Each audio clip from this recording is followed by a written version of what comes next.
तो फाइनली ढूंढ ही लिया आपने। हाँ, मुझे उम्मीद थी आप ढूंढ लोगे।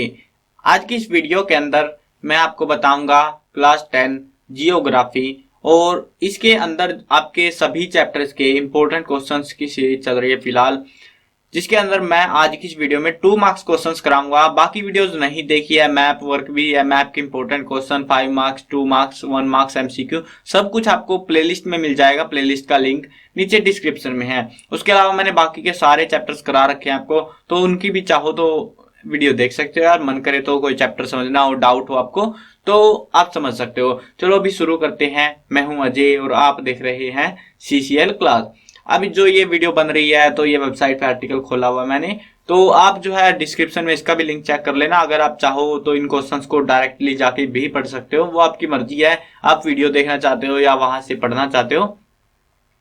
अब शुरू करते हैं क्वेश्चन 1 को। और हाँ, ये चीज बता देता हूँ, कुछ स्टूडेंट्स को ये लगेगा 2020-21 के लिए है, तो ये वीडियो पता नहीं आप तो कब किस टाइम पे देख रहे हो, लेकिन हाँ, ये जो है सभी चैप्टर्स के हैं। अलग अलग बोर्ड में आप लोग बोलोगे कि ये बोर्ड में वो बोर्ड में, तो ये सभी बोर्ड के अंदर वर्क करेंगे। और ये क्वेश्चंस रिपीटेड क्वेश्चंस है एग्जाम्स में, मोस्टली जो बोर्ड्स हैं उनके अंदर ये क्वेश्चंस देखने को मुझे मिले हैं। सो मैंने इनको ऐड किया है, सभी चैप्टर्स के हैं। अब जिनका जो जो सिलेबस बदला गया है वो उस हिसाब से अपना चेक कर लेना। क्वेश्चंस को नहीं बदला है, सभी चैप्टर्स आ रहे हैं आपके एग्जाम में, तो सभी को प्रिपेयर कर लेना।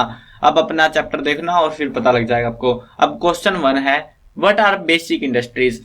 अब बेसिक इंडस्ट्रीज क्या होती है, एग्जाम्पल भी देने हैं। बेसिक क्या होती है, जो ये वर्ड है हमारा बेसिक, ये बेसिक आखिरकार होता क्या है। सिंपल सी बात है, किसी का बेस, किसी चीज का। और बेसिक इंडस्ट्रीज जो वो इंडस्ट्रीज होती हैं जो बेस बनाती है, यानी कि जो मूलभूत ढांचा होता है, बेसिक चीज होती है हमारे लिए।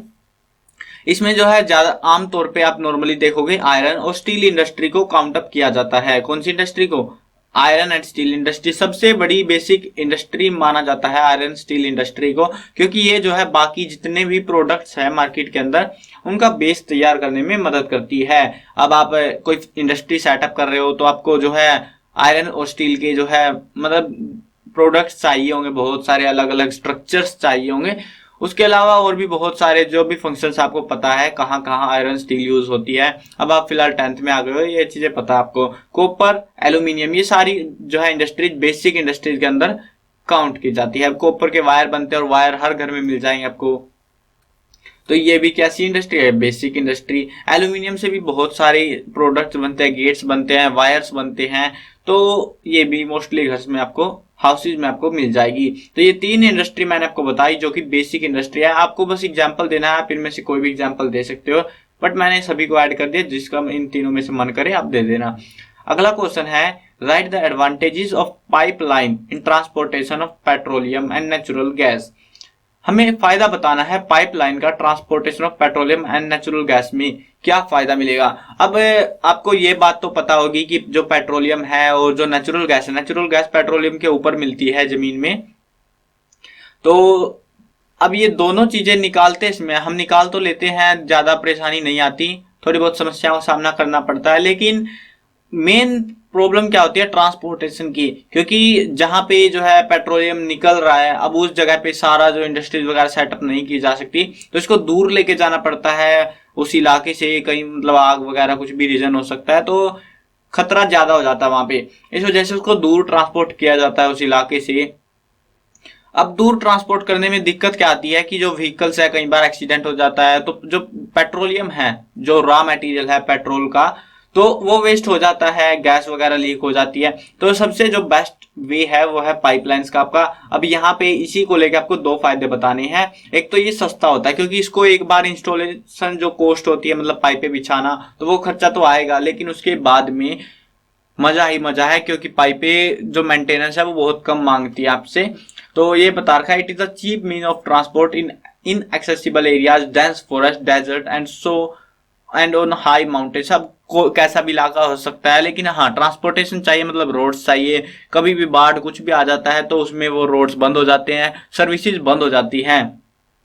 अब पाइपलाइन में ऐसा नहीं होता। It rules out transshipment losses and delay, और जो डिले होता है, जो भी मतलब फ्लूइड जा रहा है, जो पेट्रोलियम पहुंचाना है, तो उसमें बहुत ज्यादा डिले होता है, क्योंकि पाइपें तो भरी रहती है पेट्रोलियम से, बस पीछे से फ्लो करा है आगे निकल जाएगा। आपने मतलब आने वाले क्लासेज में पढ़ोगे इनके ऊपर थ्योरीज है लिक्विड के ऊपर, तो वो 11th में पता लगेंगे आपको फिजिक्स के अंदर। चलो उस बात को छोड़ते हैं, अगले क्वेश्चन पे आते हैं। Why are most of the jute mills of India located in West Bengal? अब देखो यार, सिंपल सी बात है, मैं आपको इधर उधर की बातें जरूर बता रहा हूं, आपको ये बकवास लग रही होगी, लेकिन हाँ समझना है, कोई भी चीज जो भी आप पढ़ रहे हो उसकी नॉलेज जो है ऑल अराउंड आपको होनी चाहिए। अगर आप जॉब की तैयारी करने वाले हो आने वाले समय में, जॉब तो सबको चाहिए यार, तो ऑल अराउंड आपको नॉलेज होनी चाहिए थोड़ी बहुत। अब यहाँ पे बता रखा है कि मतलब पूछ रखा है कि जो ज्यादातर जो जूट मिल है हमारे, वो वेस्ट बंगाल के इलाके में क्यों लगाते हैं।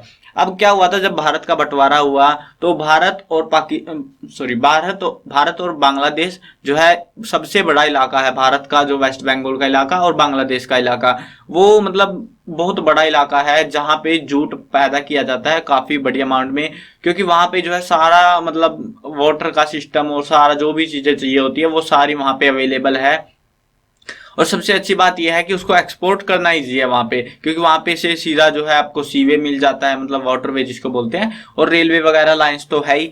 तो वो इसी वजह से वहां पे जूट मिल और जो सोइल है वहां की उगाने के लिए वो ज्यादा अच्छी मानी जाती है, तो इसीलिए जो है उस इलाके में ज्यादातर जूट मिल मिलते हैं। अब इनका रीजन देखते हैं, इनको भी बता देता हूँ यार, आप बोलोगे फिर आपने पढ़ के तो बताया नहीं।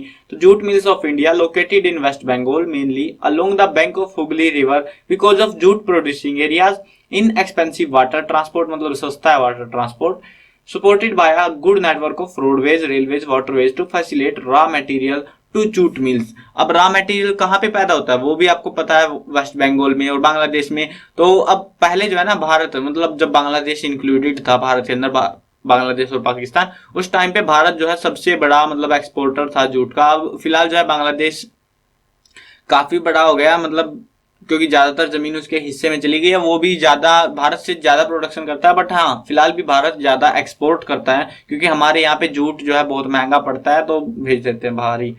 अब चलो अगला क्वेश्चन देखते हैं। What are the problems of Indian railway today? आजकल यार क्या दिक्कत आ रही है रेलवे को? अब रेल की ट्रैवलिंग करनी है आपको, क्या क्या दिक्कतें आती है, मतलब रेलवे वालों को क्या दिक्कतें आएंगी? एक तो सबसे बड़ी दिक्कत है आप टिकट नहीं कटवाते, टिकट लेस ट्रैवल, मतलब आप तो कटवाते हो यार, मेरे को पता है, बट हाँ कुछ होते हैं लोग जो टिकटें नहीं कटवाते। अगला पॉइंट है इसमें unnecessary pulling of chains causing delays and disrupting results in late running of trains.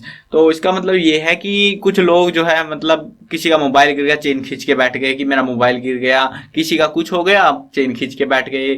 तो चेन खींचने की वजह से ट्रेन की जो स्पीड है वो एकदम से रुकेगी, उसके बाद में डिले होगा, आगे डिले होते जाते हैं, वो भी सबसे बड़ी दिक्कत है, क्योंकि फिर से वही पावर सेम पावर देनी पड़ती है उसको। और तीसरी दिक्कत जिसका सामना आपको ही करना पड़ता है, ओवर क्राउडिंग, भीड़, रेल कम पड़ रही है भाई, रेल बढ़ाओ बहुत सारी। अगला क्वेश्चन देखो। अब आप लोग बोलोगे भाई, एक आपके मन में यह भी सवाल उठेगा कि यार ये वाला क्वेश्चन 2 मार्क्स का कैसे, मतलब सोचना पड़ेगा आपको, लेकिन हाँ ये क्वेश्चन रियली में एग्जाम में आया 2 मार्क्स के अंदर, मतलब कितना छोटा आंसर है यार। अगर आपको सही से लिखना आता है ना, तो आप जो है ज्यादा लाइनें लिखनी नहीं होती, कुछ स्टूडेंट्स भरते रहते हैं इधर उधर की, तो वो मत क्या करो, बस जो पूछा है उतना बताओ, काम खत्म करो उसका। फालतू लिखोगे तो भी उतने ही नंबर मिलने हैं, और उससे मतलब वो जो बात जो जानकारी उनको चाहिए वो नहीं लिखोगे तो नंबर कटेंगे ही कटेंगे आपके। वो जानकारी लिखो, नंबर पूरे मिलेंगे, चाहे छोटी एक लाइन में लिखो चाहे 2 में लिखो। अब इस क्वेश्चन में देखो, name 4 electronic goods producing centres of India. 4 ऐसी जगह बतानी है जहां पे इलेक्ट्रॉनिक गुड्स बनते हैं भारत के अंदर। तो बेंगलोर, दिल्ली, मुंबई और कोलकाता, ये बड़े बड़े शहर हैं। वैसे बेंगलोर को जो है इलेक्ट्रॉनिक गुड्स का हब कहा जाता है, मतलब सबसे ज्यादा सामान वहीं पे बनता है इलेक्ट्रॉनिक, बेंगलोर के अंदर। उसके बाद में दिल्ली और मुंबई में भी बनता है, कोलकाता के अंदर थोड़ा कम बनता है, बट हाँ बनता तो है इलेक्ट्रॉनिक गुड्स के, मतलब बड़े सेंटर से ये। अब नेक्स्ट क्वेश्चन है, व्हाट इज मास कम्युनिकेशन? आपने कम्युनिकेशन के बारे में पढ़ा होगा कहीं ना कहीं, और ये है मास कम्युनिकेशन। मास होता है मतलब बहुत सारे लोगों के साथ कम्युनिकेट करना, ग्रुप ऑफ पीपल्स के साथ कम्युनिकेट करना। यहाँ पे अब बता देते हैं इनके पढ़िए। Communication with a group of people is called mass communication. So simple definition है ना। एग्जाम्पल, अब देखो आप लोग सिंपल ऐसा लिख दोगे ना, group of people is called mass communication, एक नंबर दे देगा वो, लेकिन एग्जांपल दो। अगर आपको लग रहा है कि मतलब इसमें एग्जांपल दे सकते हो, एग्जांपल दिया करो, चांसेस ज्यादा रहते हैं नंबर आने के आपके। अब इसका एग्जांपल देखो, live telecast of news, live speech of ministers, मतलब ये मैंने अपने पास से लिखे हैं, इन्होंने कुछ एग्जांपल्स नहीं थे, बट हाँ समझा देता हूँ क्या सीन है इनका। Live telecast of news, news telecast होती है वो आपने टेलीविजन का सीरियल, मतलब टेलीविजन खोल के देखे न्यूज चैनल्स, तो उसमें एक इधर से एक उधर से भोगते रहते हैं, मतलब होता है ना, तो वो सीन भी, वो भी मास कम्युनिकेशन होता है। बट हाँ आप लोग देख रहे हो वो लोग एक अकेला मतलब बोल रहा है वहां पे, तो वो भी क्या है, मास कम्युनिकेशन, मतलब आप लोगों के साथ बातचीत कर रहा है एक तरीके से बोले तो। उसके बाद में आपने वो, चलो यार छोड़ो, वो समझ में नहीं आया। लाइव स्पीच ऑफ मिनिस्टर्स, वो तो सुना होगा, मतलब अगर कहीं आसपास लोग इकट्ठे होते हैं, कोई दंगे भड़क जाते हैं या फिर कुछ भी रीजन होता है, मिनिस्टर आए हुए हैं, तो वो जो है भाषण वगैरह देते हैं, उसमें मास कम्युनिकेशन होता है, बहुत सारे लोगों को बातें बताई जाती हैं। अगला क्वेश्चन देखो, व्हाट आर लाइट इंडस्ट्रीज। अब इंडस्ट्री दो तरीके की होती है, एक तो हैवी इंडस्ट्री होती है और एक लाइट इंडस्ट्री। ये नहीं मतलब लाइट और डार्क वाली इंडस्ट्री नहीं होती, एक लाइट मतलब हल्की और एक हैवी इंडस्ट्री होती है। हैवी मतलब बहुत भारी सामान जिसमें बनते हैं, और इसमें हल्के हल्के बनते हैं, बस ज्यादा मतलब झमेला नहीं होता इसके अंदर। तो industry is using light type of raw material and producing light goods are called light industry, मतलब छोटे मोटे सामान बना लेती है। Examples, electronics industry produces fan, bulb, watches, है ना, ये छोटी मोटी ट्यूब लाइट, तो ये सारी चीजें बनती है लाइट इंडस्ट्रीज के अंदर। हैवी इंडस्ट्रीज के अंदर क्या बनेगा, जैसे पिलर्स वगैरह नहीं, मशीनें बन गई, ट्रैक्टर बन गया, कार्स बन गई, तो वो हैवी इंडस्ट्रीज के अंदर आएंगी। सिंपल एग्जांपल ढूंढना है थोड़ा सा टफ तो हो जाता है। अब नेक्स्ट क्वेश्चन देखो, name any 4 international airports of India. 4 हमें इंटरनेशनल एयरपोर्ट बताने हैं भारत के। अब इंटरनेशनल एयरपोर्ट का आपको मैप पढ़ लेना चाहिए मेरे हिसाब से, क्योंकि वो अगर आपके सिलेबस के अंदर है तो वो एग्जाम में भी पूछा जाता है, या तो मैप पूछ लेंगे या फिर ऐसा जो क्वेश्चन मैंने आपको दिखा रहा हूं, 4 इंटरनेशनल एयरपोर्ट पता होना चाहिए आपको। वैसे मेन मेन जगह अगर स्टेट्स पूछेंगे तो मतलब लोकेशन पूछेंगे तो पता होगा, लेकिन उनके नाम याद करना थोड़ा सा मुश्किल पड़ता है, तो याद रख लेना। छत्रपति शिवाजी इंटरनेशनल एयरपोर्ट मुंबई के अंदर है, इंदिरा गांधी इंटरनेशनल एयरपोर्ट दिल्ली के अंदर है, ये काफी बड़ा इंटरनेशनल एयरपोर्ट है इंदिरा गांधी वाला। श्री गुरु रामदास जी इंटरनेशनल एयरपोर्ट अमृतसर के अंदर है, ये भी काफी बड़ा है। And GMR Hyderabad international airport Hyderabad के अंदर। अब ये तो नाम से ही पता लग गया वैसे भी, तो ये है 4 बड़े इंटरनेशनल एयरपोर्ट्स। अब अगला क्वेश्चन, मैंने ये बहुत मतलब मुश्किल से नाम वाम ढूंढे इनके, क्योंकि कई बार क्या होता है आप सीधे नाम लिख दोगे, 4 इंटरनेशनल एयरपोर्ट्स बताने हैं तो मुंबई लिख दोगे, Mumbai airport, Amritsar airport, Delhi airport, ऐसा मत कर देना, नंबर कट जाएंगे उधर ही आपके। सही से नाम लिखना इनके। अगला क्वेश्चन देखो, what is agro based industries. अब एग्रो जहां पे भी वर्ड मिलेगा ना आपको, एग्रो एग्रीकल्चर से रिलेटेड वर्ड है ये, तो एग्रीकल्चर बेस्ड इंडस्ट्रीज कौन सी है, गिव एनी 2 एग्जांपल्स, 2 उदाहरण भी देने हैं। तो वो इंडस्ट्रीज जो एग्रीकल्चर के ऊपर बेस्ड होती है, बस सिंपल बात है ना, नो बकवास, सीधी बात। Industries that obtain raw material from agriculture produces is called agro based industries, मतलब जो भी फैक्ट्री चलेगी उसमें खेती का सामान इस्तेमाल किया जाएगा रॉ मटेरियल के रूप में। एग्जाम्पल देखो, जूट इंडस्ट्री, कॉटन इंडस्ट्री, तो इनमें क्या चाहिए, पहले हमें जूट चाहिए, जूट कहां से आएगा, एग्रीकल्चर से आएगा। कॉटन में, कॉटन एग्रीकल्चर बेस्ड प्रोडक्ट है ना, तो कॉटन इंडस्ट्री में वो मैंडेटरी है, उसके बिना वो इंडस्ट्री बंद हो जाएगी।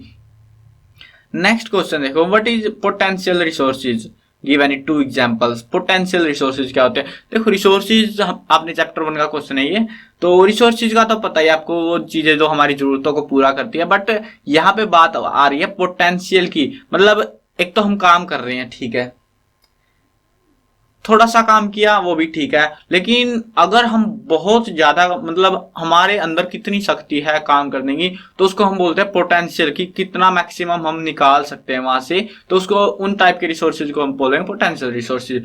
अब समझाता हूं डेफिनेशन के थ्रू, resources that are available in particular area but not fully used in is called potential resource, मतलब उनको पूरा यूज नहीं किया जा रहा, बट हाँ हमें पता है वहां पे मिल जाएगी हमें। एग्जांपल देखो, सोलर एनर्जी गुजरात के अंदर मिल जाएगी, अगर आप सोलर पैनल लगा देते हो वहां पे बहुत सारे, तो आपको बहुत बड़ी अमाउंट में एनर्जी मिलेगी, लेकिन लगा नहीं सकते हम, खर्चा भी तो आएगा, तो वहां पे पोटेंशियल है लेकिन हमारे पास वो रिसोर्सेज नहीं है। राजस्थान में विंड एनर्जी, ये डेफिनेट राइट, टाइपिंग में गड़बड़ी हो गई होगी, कोई बात नहीं। विंड एनर्जी इन राजस्थान, तो यहाँ पे देखो विंड एनर्जी राजस्थान के अंदर, अच्छा ये सोलर एनर्जी लिखी थी मैंने गुजरात और राजस्थान में, यहाँ पे सोलर एनर्जी अच्छी मिलेगी आपको और विंड एनर्जी राजस्थान के अंदर अच्छी मिलेगी। तो इनको इंस्टॉलमेंट खर्चा महंगा पड़ता है, तो बट हाँ पोटेंशियल है काफी ज्यादा, तो इनको पोटेंशियल रिसोर्सेज बोलेंगे हम। अगला क्वेश्चन देखो, which crop is known as golden fibre. ये बहुत इंपॉर्टेंट क्वेश्चन है और बहुत सारे अलग अलग बोर्ड्स के अंदर आया हुआ है ये, इसको बहुत अच्छे से समझ लेना। गोल्डन फाइबर, सुनहरे रंग का फाइबर किसको कहा जाता है, इसके क्या यूज होते हैं, व्हाट आर इट्स यूजेस। तो जूट को बोलते हैं हम golden fibre, jute is known as golden fibre. ये मतलब अगर आप कॉम्पिटिटिव एग्जाम्स में जाते हो, मतलब बाहर जॉब वगैरह के में, तो उसमें भी पूछा जाता है कि गोल्डन फाइबर किसको बोलते हैं, तो पता होना चाहिए जूट को बोलते हैं। Jute is used in making ropes, bags, clothes and many other daily life products. ज्यादातर जो है आपको जो जूट है, जूट से बैग्स मिलेंगे जूट के बने हुए, उसके अलावा रोप्स भी मतलब मिल जाती है, लेकिन इतनी ज्यादा नहीं, ज्यादा मात्रा में बैग्स और क्लोथ्स मिलेंगे आपको। अब नेक्स्ट क्वेश्चन देखो, व्हाट इज मिनरल। मिनरल क्या होते हैं, अरे भाई चैप्टर का नाम ही मिनरल है, मिनरल बेस्ड पता नहीं ऐसा ही कुछ था, चलो जो भी है नाम मेरे को भूल गया मैं नाम, बट हाँ मिनरल चैप्टर 5 में है शायद ये। तो geologist define mineral as a homogeneous naturally occurring substance with a definable internal structure. Rocks are combination of homogeneous substances called minerals. कुछ समझ में आया, नहीं सीधी बात, नो बकवास। ये बता रहे हैं कि एक ऐसी चीज जिसका एक फिक्स्ड शेप साइज होता है, जैसे एटम पढ़ा होगा आपने, तो वही बात हो रही है कि naturally occurring substance with a definable internal structure, जिसका एक डेफिनेट इंटरनल स्ट्रक्चर होता है उसको हम मिनरल बोलते हैं। ज्यादातर मिनरल जो है हमें रॉक्स के अंदर पाए जाते हैं। नेक्स्ट क्वेश्चन देखो, how many type are the rocks. Rocks कितने प्रकार के होते हैं, उनके नाम बता दो। बस 3 प्रकार के होते हैं, मेटामॉर्फिक, इग्नियस और सेडिमेंट्री। सो इजी है ना। नेक्स्ट क्वेश्चन देखो, write down the 2 main aims of golden quadrilateral super national highway. ये आपका ट्रांसपोर्ट वाले चैप्टर में से है, चैप्टर नंबर 7 है शायद से। तो ये जो है गोल्डन क्वाड्रिलेटर सुपर हाईवे के 2 मेन एम बता दो। तो ये इनका जो मेन एम था, मतलब बड़े बड़े हाईवे बनाने का सरकार का एम क्या था कि एक तो जो है रिड्यूस करना है टाइम को और डिस्टेंस को। 2 चीजें कर, 2 एम बताने ना, एक तो टाइम को रिड्यूस करेगा, एक डिस्टेंस को रिड्यूस करना। किसके बीच में, मेगा सिटीज, जो बड़े बड़े शहर है जैसे दिल्ली, मुंबई, ठीक है, कोलकाता, जो बड़े बड़े सेंटर्स हैं उनके बीच का जो डिस्टेंस है उसको मिनिमाइज कर देना और टाइम को मिनिमाइज कर देना। वैसे दोनों चीजें एक साथ ही हो जाएंगी। नेक्स्ट क्वेश्चन देखो, describe any 2 geographical condition for the growth of rice. 2 condition बतानी, तो इसका टेम्परेचर, हाई टेम्परेचर चाहिए होता है अबाउट 25 डिग्री सेल्सियस, और इसको ह्यूमिडिटी हाई चाहिए होती है, एनुअल रेनफॉल 100 सेंटीमीटर से ज्यादा चाहिए होती है। नेक्स्ट क्वेश्चन देखो, what do you mean by biodiversity. बहुत easy question, so easy question, but हाँ ज्यादातर एग्जाम में मिलता है। हरियाणा बोर्ड वाले ने हद मचा रखी है, हर साल देते हैं इस क्वेश्चन को। हरियाणा बोर्ड से हो तो जरूर कर लेना इसको। What do you mean by biodiversity. Biodiversity क्या होती है, ये डाइवर्सिटी होती है मतलब विभिन्नता, जो जानवर है, स्पीसीज होती हैं, उनके बीच का डिफरेंस, उसको हम बायोडाइवर्सिटी बोलते हैं। इन सिंपल मैंने आपको बताया, बट अब इनकी भाषा भी सब पढ़ लेते हैं। Biodiversity is immensely rich in wildlife and cultivated species diverse in form and function but closely integrated in a system through multiple network of interdependencies। मतलब वही बात है कि बहुत सारी जो स्पीसीज हैं अलग अलग, तो वो जो है इंक्रीज होती हैं अलग अलग वेराइटीज, तो उनको हम बायोडाइवर्सिटी बोलते हैं। क्लास 8 में भी आया था वैसे बायोडाइवर्सिटी का जिक्र, 9 में भी आया होगा कहीं ना कहीं, बट हाँ हर साल आ रही है, पता होना चाहिए। बहुत इजी सी टर्म है ये, ज्यादा डिफिकल्ट टर्म नहीं है। तो ये था, और वीडियो मुझे पता है यार लंबी चली गई क्वेश्चन आंसर ये, बट हाँ मेरा उद्देश्य जो था आपको क्वेश्चन आंसर समझाने का था, और समझ में ना आयो तो मेरे को बता देना। अगर समझ में आ गए तो क्या करोगे, हाँ इस वीडियो को शेयर कर देना अपने दोस्तों के साथ में, और वीडियो पे लाइक करके बता देना, कमेंट में भी बता देना यार कि मतलब कैसा समझ में आया, कुछ इंप्रूव करना चाहिए एक्सप्लेनेशन में, या फिर जो भी चीजें आपके मन में डाउट्स हैं वो शेयर करना बिल्कुल मत भूलना। और हाँ सब्सक्राइब कर लेना, सब्सक्राइब नहीं किया तो यार फिर अपडेट कैसे दूंगा मैं आपको, तो सब्सक्राइब करना, साथ में घंटी पे दबा देना। मिलते हैं एक नए एपिसोड में। इसके बाकी की वीडियोस देखनी है, नीचे देखो आपको दिखाता हूँ, बहुत सारा काफी बड़ा आर्टिकल है ये, सारा कुछ आपको मिल जाएगा उधर ही। तो 6 मार्क्स क्वेश्चंस भी हैं आपके लिए, मैप वगैरह भी काफी, मतलब जो मेन पॉइंट्स है आपके, वो मैप के सारे वो आपको मिल जाएंगे। बट हाँ ये लास्ट में मिलेंगे, अभी नहीं देने वाला मैं आपको ये। तो वीडियो अलग अलग बनेंगे ये सारे, मतलब एमसीक्यू की अलग, 1 मार्क्स की अलग, 2 मार्क्स की अलग, 3 मार्क्स की अलग, 5 मार्क्स 6 मार्क्स की अलग। तो प्लेलिस्ट खोल के देखना, वहां पे सारी वीडियोस आपको मिल जाएंगी। चलो गुड बाय।